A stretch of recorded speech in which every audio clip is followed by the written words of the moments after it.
وجب حمد الخالق الرحمن. ñu fàttalee bayit yu gàtt yi nga xam ne sëriñ bi daa waxoon ne bis bu ne nañu koy wax ci weeru koor wi balaa jant so. bayit yi moo tàmbale yaa barru yallahumma rabba ramadan wa rabba kulli maxtafa wa mastabaan ba fam yam juróomi bayit rekk la.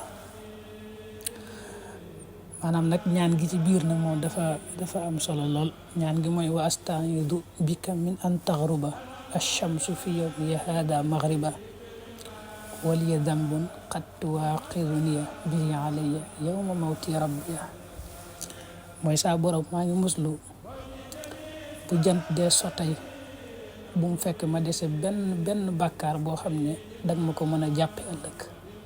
waaw nga xam ne boo bu fekkee saxal nga ko ci weeru koor yi bis bu ne boole nga woor ngir yàlla, boole nga ci wàqanteeg sa borom ne ko sa borom tey jii daal bu jant dee so bu ma dese benn bàkkaar. bay doo ko mujj it mooy ñaan nga ko mu nangul la koor gi waqbal siyaami bi jaahil mu'tama wa salliyan alayhi wa sallima. juróomi bay yooyu rek la mat naa saxoo lool ci diiru weer bi.